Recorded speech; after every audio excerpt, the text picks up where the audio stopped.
¿Cómo es esto de que Cristo tenía una naturaleza caída? El Verbo fue hecho carne. Él no podía hacer nada por sí mismo, sino que era el Padre que moraba en él el que hacía las obras. Si bien Jesucristo fue sin pecado, fue tentado en todo según nuestra semejanza.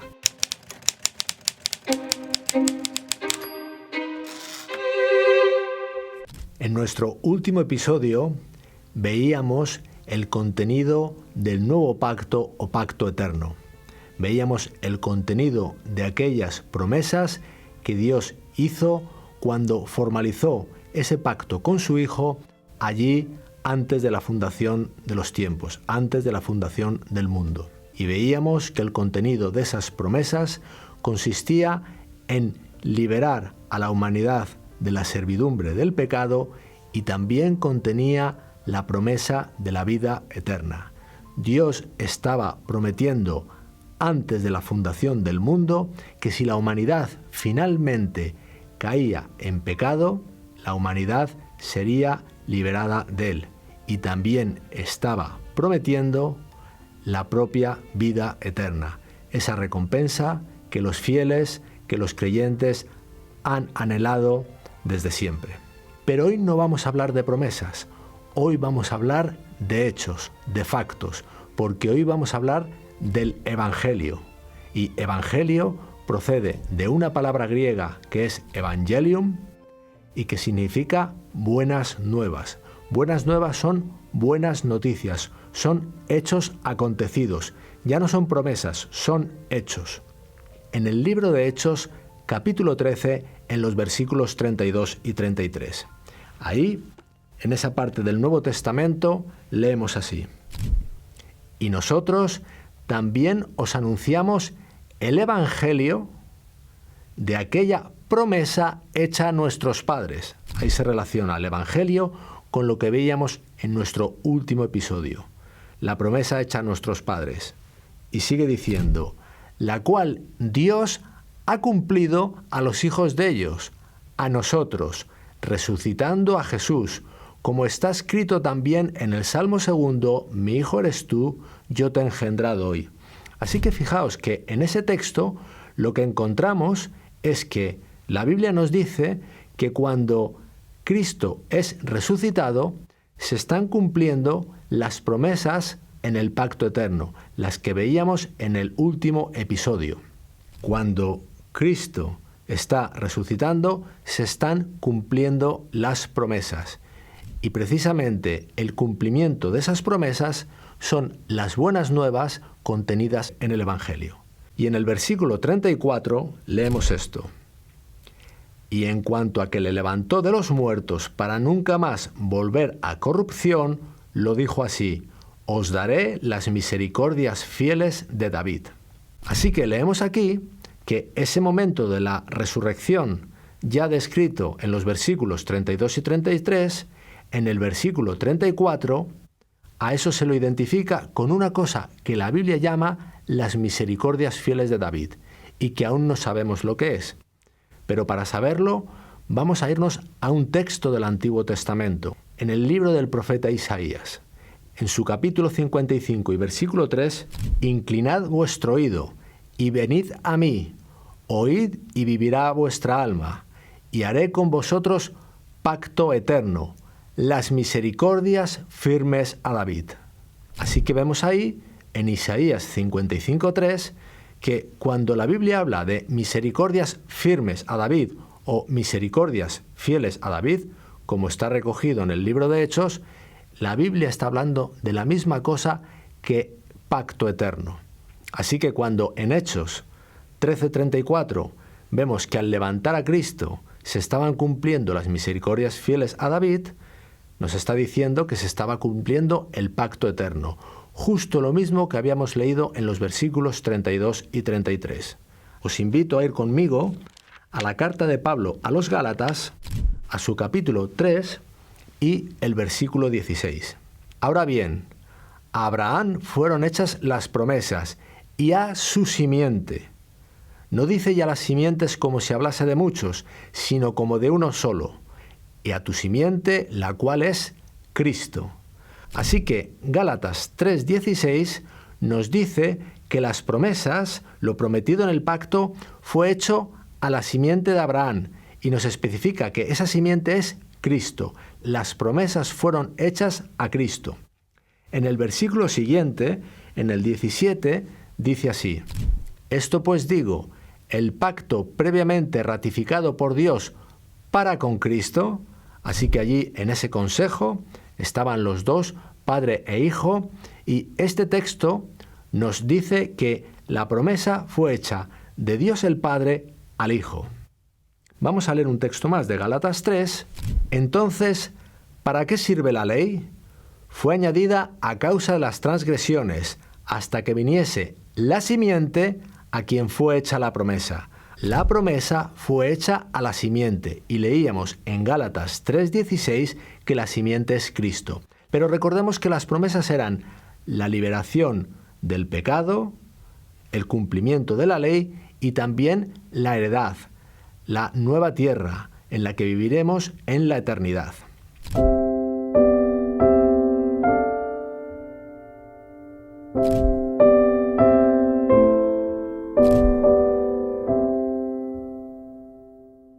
Pues vamos a repasar un poco cómo estas promesas fueron cumplidas en Cristo.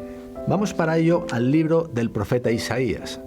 En el capítulo 42, en su versículo 1, dice así: He aquí mi siervo, ahí está hablando Dios el Padre, yo le sostendré, mi escogido, en quien mi alma tiene contentamiento, he puesto sobre él mi espíritu, él traerá justicia a las naciones. Ahora, ¿qué es eso de traer justicia a las naciones? ¿Qué es la justicia a la luz de la Biblia? Vamos un momento a Salmos, el capítulo 119. Hablará mi lengua tus dichos, porque todos tus mandamientos son justicia. Así que cuando Isaías está diciendo que Cristo traerá justicia a las naciones, lo que está diciendo es que traerá el cumplimiento de todos sus mandamientos a las naciones. Vamos a leer en el versículo 6 de Isaías 42. Yo Jehová te he llamado en justicia y te sostendré por la mano, te guardaré y te pondré por pacto al pueblo, por luz de las naciones. Fijaros que él dice, te he llamado en justicia y te sostendré, te guardaré, te pondré por pacto. Dios el Padre va a estar sosteniendo a su Hijo, eso es lo que le está diciendo allí en aquel consejo antes de la fundación del mundo, para decirle que Él traerá justicia a las naciones. Eso es lo que podemos imaginar que Dios el Padre estaba emitiendo por su boca allí cuando se estaba celebrando ese consejo. Pero vamos a ver ahora en otro texto de la Biblia, en Hebreos 10:7, cuáles podrían haber sido las palabras de Dios el Hijo cuando se estaba celebrando aquel consejo de paz entre el Padre y el Hijo. Entonces dije, he aquí que vengo, oh Dios, para hacer tu voluntad, como en el rollo del libro está escrito de mí. Allí, la segunda persona de la divinidad está diciendo que Él va a venir al mundo para hacer su voluntad. ¿Qué voluntad? La de Dios el Padre. Él va a venir para cumplir la ley. Ese es el cumplimiento de la primera promesa del pacto, el cumplimiento de la ley. Dios dijo que pondría la ley en nuestros corazones y se está cumpliendo en Cristo. Ahora, ese texto de Hebreos 10:7 se está tomando de el Salmo número 40. Entonces dije, he aquí vengo, en el rollo del libro está escrito de mí. El hacer tu voluntad, Dios mío, me ha agradado, y tu ley está en medio de mi corazón. La promesa del pacto era poner la ley en el corazón de los humanos. Y ahí está Cristo, antes de la fundación del mundo, en ese consejo de paz, hablando con su Padre, diciendo, tu ley está en medio de mi corazón. En Isaías 63:1, donde se nos dice lo siguiente: ¿Quién es este que viene de Edom, de Bosra, con vestidos rojos? ¿Este hermoso en su vestido que marcha en la grandeza de su poder? Y ahí responde Cristo diciendo, yo, el que hablo en justicia, grande para salvar. Cristo es la personificación de la justicia, del cumplimiento de todos los mandamientos. Y Él, como humano, está plasmando el cumplimiento del pacto en la humanidad, en Él. Ahora, recordábamos el último día que el pacto contiene una segunda promesa. Y la segunda promesa era la herencia de esta tierra nueva, de la que disfrutaremos allí en la eternidad. Ahora, vamos a ver que esta es una promesa que también se cumple en Cristo. Y para ello vamos a ir al Salmo 2, a sus versículos 7 y 8. Yo publicaré el decreto. Jehová me ha dicho, mi hijo eres tú, yo te engendré hoy. Pídeme y te daré por herencia las naciones y como posesión tuya los confines de la tierra. Fijaos que Cristo está diciendo que el Padre le ha prometido que le dará por herencia las naciones.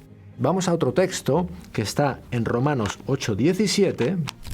Y si hijos, también herederos. Ahí está hablando de nosotros, de los humanos. Dice, herederos de Dios y coherederos con Cristo, si es que padecemos juntamente con Él, para que juntamente con Él seamos glorificados. Cristo hereda la tierra, se la da a Él como heredero y a los demás como coherederos suyos. Cuando las promesas del pacto, veíamos en nuestro último episodio, eran plasmadas a lo largo del Antiguo Testamento, cuando veíamos a Dios hablando a distintos personajes de la Biblia, Él siempre les plasma la figura de Cristo en quien se cumpliría en el pacto de una determinada manera, la simiente. Así, por ejemplo, en Génesis 3:15 leíamos esto: y pondré enemistad entre ti y la mujer, y entre tu simiente y la simiente suya. Esta te herirá en la cabeza y tú le herirás en el calcañar. Fijaos que cuando Dios explicita las promesas del pacto a lo largo de la Biblia, y aquí lo hace por primera vez y lo hace ante Eva y Adán, ¿por qué Dios, cuando habla del cumplimiento del pacto y de que se cumple en Cristo, lo habla en términos de la simiente? Para entender esto, tenemos que recordar que las promesas del pacto estaban dirigidas a toda la humanidad. De tal manera que lo que Dios hace es, por así decirlo, injertar a uno dentro de la humanidad, a la segunda persona de la divinidad, para que la promesa se cumpla en él. Y una vez cumplida en él, como representante de la humanidad, la hace extensiva a toda la humanidad. Romanos 1:3. Acerca de su Hijo, nuestro Señor Jesucristo, que era del linaje de David según la carne. En Juan 1:14 nos dice esto: y aquel verbo fue hecho carne. Fijaos que es la misma palabra que utilizaba Romanos 1:3. Decía que era del linaje de David según la carne. Cuando la Biblia en el Nuevo Testamento habla de carne, la Biblia no está hablando de este tejido que tenemos aquí sobre los huesos y sobre los tendones. Lo que está hablando la Biblia cuando habla de la palabra carne es de nuestra naturaleza. La palabra que utiliza allí el Nuevo Testamento, cuando la traducimos como la palabra española carne, es una palabra griega que se llama sarx. Y la Biblia, el Nuevo Testamento, nos dice a qué está referida esa carne, esa sarx en griego. Vamos a leer para ello un texto que encontramos en el Evangelio de Mateo, en su capítulo 26, versículo 41. Allí nos encontramos a Jesucristo en el huerto del Getsemaní. Y allí, hablando a los 3 apóstoles que le acompañaban, les dice: velad y orad para que no entréis en tentación. El espíritu a la verdad está dispuesto, pero la carne es débil.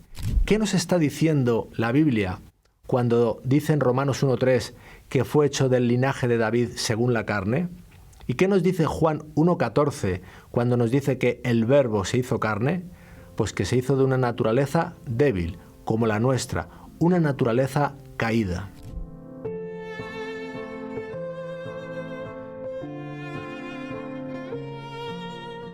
Y como os decía, esto es sumamente importante porque el cumplimiento del pacto se hace injertando Dios a la segunda persona de la divinidad, a Jesucristo, dentro del linaje de la raza caída.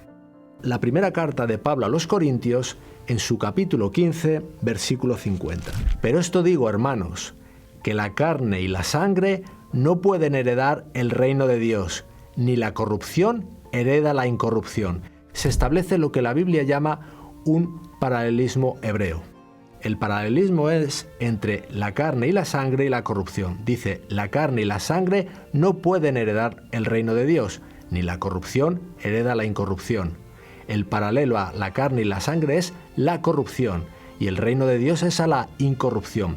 Ahora, vamos a seguir leyendo aquí en 1 Corintios 15 a ver qué más nos habla el texto sobre esta carne y sangre, esta corrupción. He aquí, os digo un misterio. No todos dormiremos, pero todos seremos transformados. En un momento, en un abrir y cerrar de ojos, a la final trompeta, porque se tocará la trompeta, y los muertos serán resucitados incorruptibles, y nosotros seremos transformados. Porque es necesario que esto corruptible se vista de incorrupción, y esto mortal se vista de inmortalidad. Aquí el texto nos está hablando de ese momento en el tiempo final, cuando se produzca la resurrección de los muertos, cuando venga Jesucristo por segunda vez y nos lleve con Él. Está hablando de que se producirá una transformación de lo corruptible en incorruptible, de una carne corruptible en una carne incorruptible, de una naturaleza caída en una naturaleza glorificada. Para referirse a esa naturaleza caída y corruptible, previamente en el versículo 50 a esa naturaleza la ha llamado carne y sangre, porque veíamos que establecía un paralelo entre carne y sangre y lo corruptible. Así que cuando la Biblia en su Nuevo Testamento habla de carne y sangre, de lo que está hablando es de una carne caída, una carne corruptible. Vamos a ir un momento a la carta de los Hebreos. En su versículo 14 del capítulo 2, la Biblia nos dice lo siguiente: así que, por cuanto los hijos participaron de carne y sangre, Él también participó de lo mismo. Jesucristo participó de lo mismo que participaron los hijos, de carne y sangre. Y habíamos visto en 1 Corintios 15:50 que esa carne y sangre es una naturaleza caída, corruptible. Alguien puede decir, bueno, Jesucristo en la sepultura no conoció corrupción. ¿Cómo puede eso ser así si tenía una carne corruptible? Bueno, pues eso la Biblia nos lo responde clarísimamente en el Salmo 16. Cristo, hablando figuradamente en la boca del salmista, dice así en su versículo 10: porque no dejarás mi alma en el Seol, ni permitirás que tu santo vea corrupción. Cristo no conoció corrupción en el sepulcro porque no lo permitió su Padre. Él tenía una carne corrompible, él tenía una naturaleza caída, pero no conoció corrupción porque su Padre mismo lo impidió. Vamos a volver a la epístola de los Hebreos. Porque no tenemos un sumo sacerdote que no pueda compadecerse de nuestras debilidades, sino uno que fue tentado en todo según nuestra semejanza, pero sin pecado.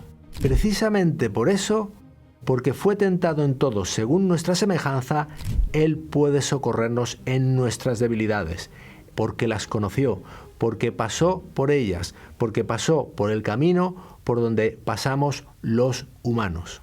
Alguien puede sorprenderse y decir, pero ¿cómo es esto de que Cristo tenía una naturaleza caída? ¿Cómo es esto de que tenía una carne corrompible?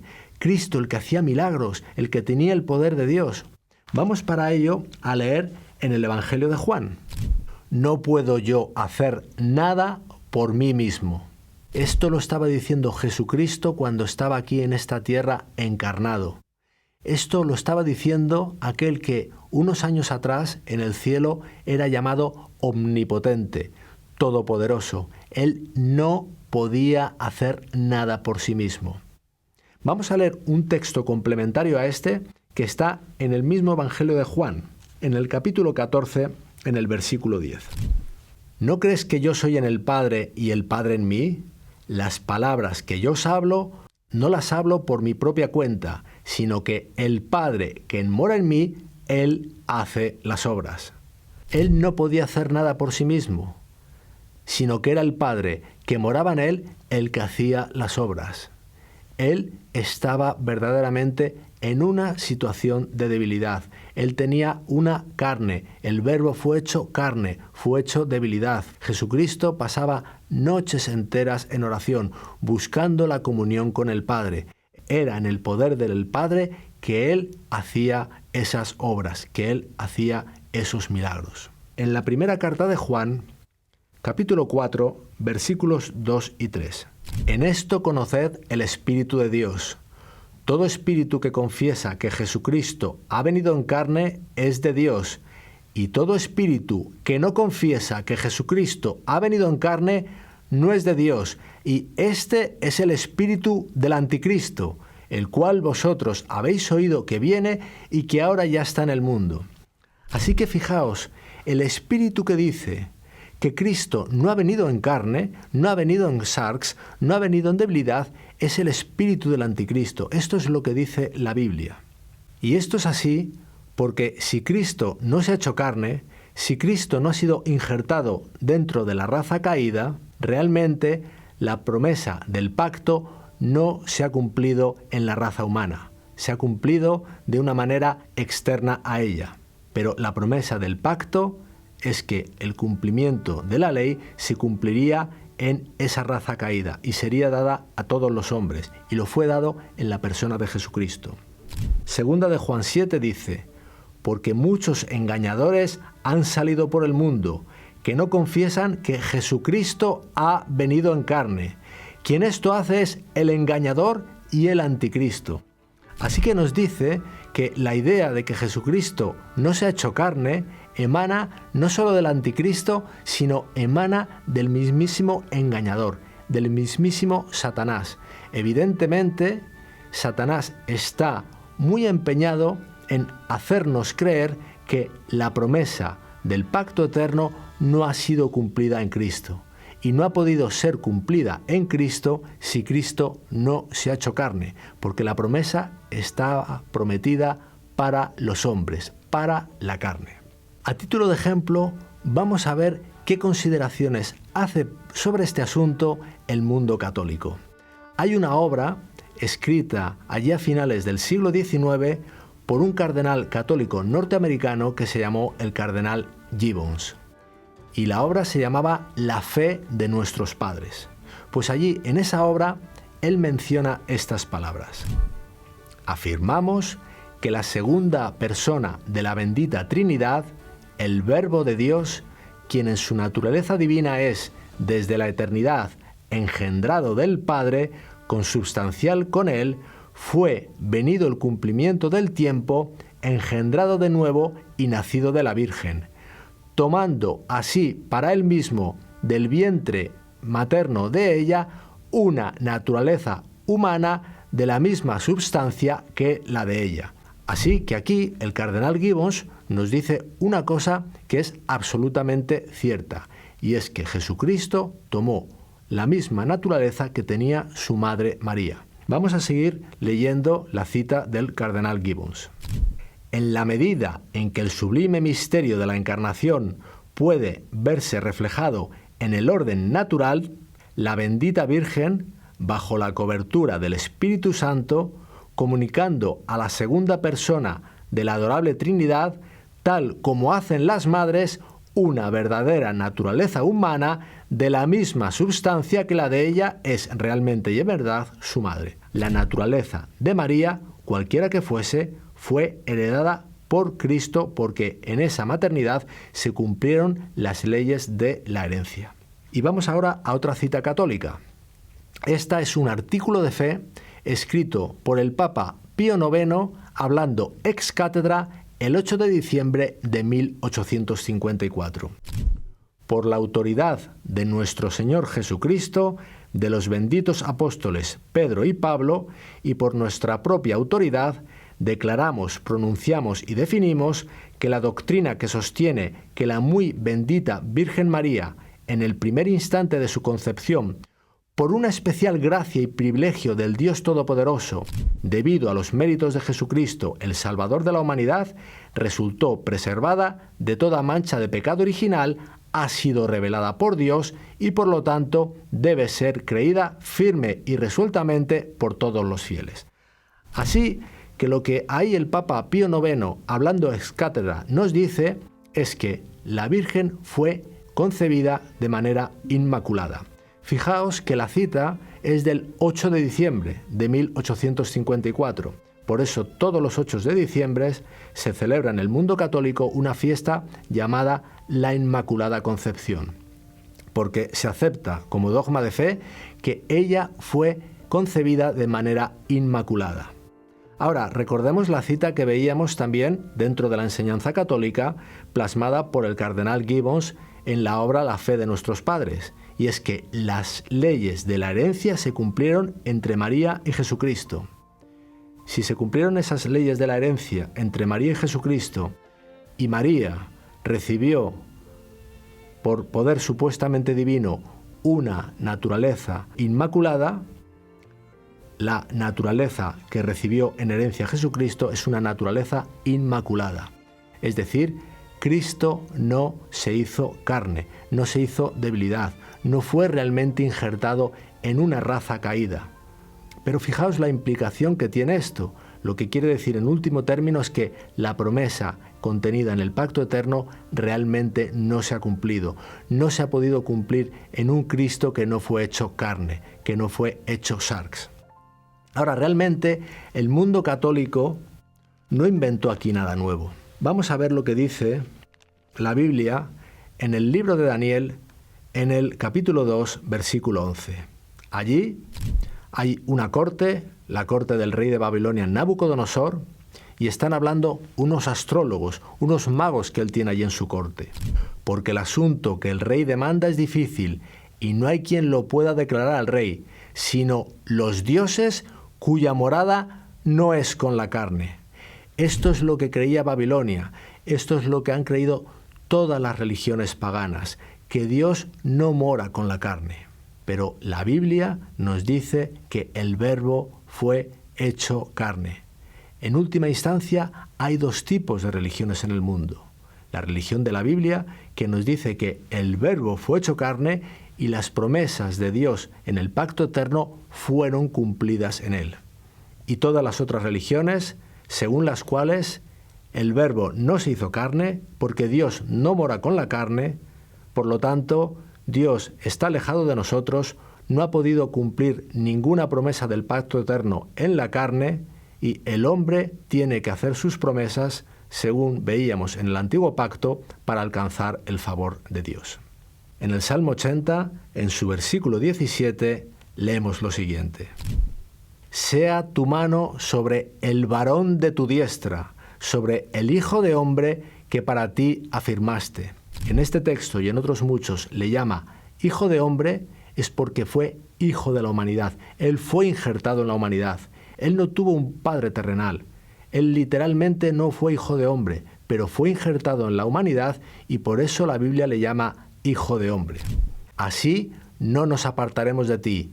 Vida nos darás e invocaremos tu nombre. La garantía de nuestra salvación, la garantía de que las promesas del pacto eterno son para todos los hombres, es que un hombre ya está sentado a la diestra del Padre. Un hijo de hombre ya está sentado a la diestra del Padre, como representante de toda la humanidad.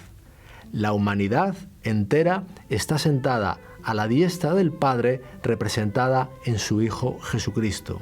Y si hipotéticamente imaginásemos, solo hipotéticamente, que ningún hombre se salvase, podríamos verdaderamente decir que la humanidad fue salvada en Cristo, porque ya un hombre está sentado a la diestra de Dios allí en el cielo. Así de maravillosas son las promesas del pacto eterno cumplidas en Cristo por medio del Evangelio. En el siguiente episodio veremos las implicaciones que tiene todo esto, las implicaciones que tiene el Evangelio para los hombres.